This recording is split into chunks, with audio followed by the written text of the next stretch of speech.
Մենք պիտի գնահատենք, որ զինված ուժերի հիմնական առաքելությունը նրա պաշտպանունակությունն է եւ ոչ թե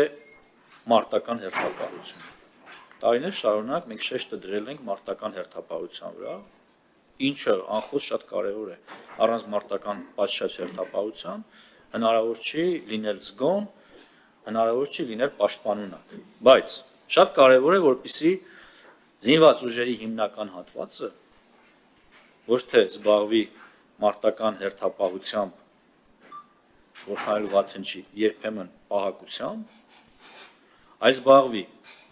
մարտական պատրաստությամբ եւ բարձրացնի իր կարողությունները։ Հիմա վարժական հավաքների նպատակը այն է, որ մեզ անհրաժեշտ է ունենալ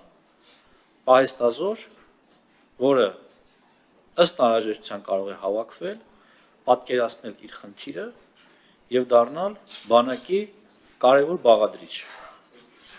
Պիտի իրականությունից չփախչենք եւ հիշենք, որ 44-օրյա պատերազմի ընթացքում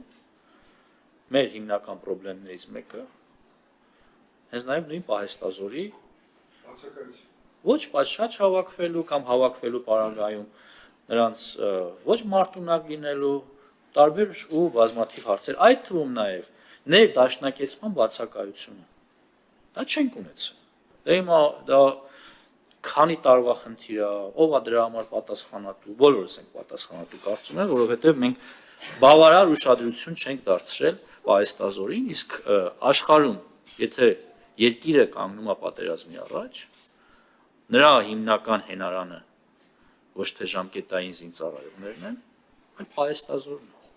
Հիմա մենք ինչ ենք անում, մենք խնդիր ենք դրել տարիների ընթացքում հնարավորինս արագ մեր ողջ պահեստազորը անցկացնել կարճ պատրաստության խողովակով եւ միևնույն ժամանակ տարածքային պաշտպանության զորքերի շրջանակներում նրանց համար հստակ դարձնել իրենց պոտենցիալ խնդիրը, ծառայության ուղղությունները։ Այո, սա զուգորդվում է մարտական հերթապահությամբ։ Այո, սա կարևոր է նրանց տարածքը ճանաչելու ու ներդաշնակեցման գործում, բայց միևնույն ժամանակ սա հնարավորություն է զինված ուժերի համար ավագ սերնդի ներգրավվածության պարագայում նույն 18-ից 20 տարեկան մեր բավականին պաշտպանունակ զինուժը, որովհետև այդ տղաները բավականին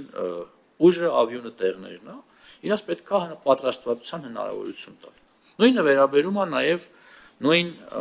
երկրապահներին։ Հիմա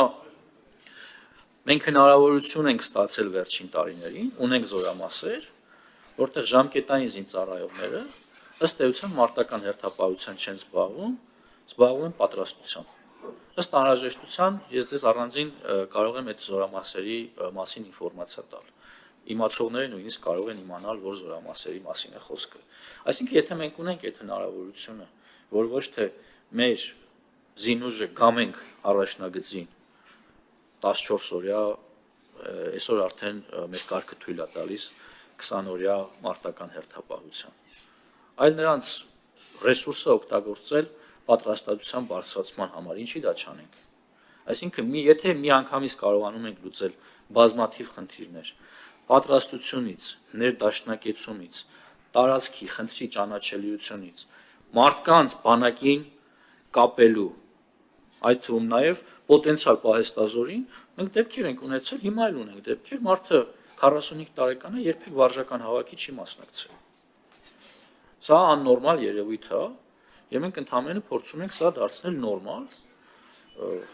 ինչը կարծում եմ, որ պիտի գնահատվի, ես ձեր խոսքի մեջ իհարկե որևէ քննադատություն չտեսա, մտահոգություն տեսա, ես ուզում եմ փարատել ձեր մտահոգությունը, ով ասել, որ սրատակ կան հաշվարկներ, իսկ ինչ է լինելու 1.5 տարի հետո, 1.5 տարի հետո լինելու է, որ երկու զորակոչ կամ երկու զորակոչի այն հատվածները, որոնք պայմանագիր չեն կապել պաշտպան հայրենացով, պիտի զորացել են։ 25-օրյաները մենք տարեկան ունենք, կառավարության որոշմամբ է հաստատվում, ամեն տարվա սկզբին հաստատվում է թվականակը, 25 թվականի համար ունեցել ենք 16,000, 26 թվականի համար նախատեսում ենք 20,000, մեր միջինը պիտի լինի 20,000։ Այսինքն 20,000 պահեստազորային պիտի ներգրավի վարժական հավաքների։ Իհարկե, այստեղ կարևոր է նաև զինկոմիսարիատի պատրաստվածությունը, իրենք են մեզ ինֆորմացիա տալի, ինչքան պայեստազորային կարող են ներգրավել, եւ մենք ըստ դրա կողմնորոշ ունենք։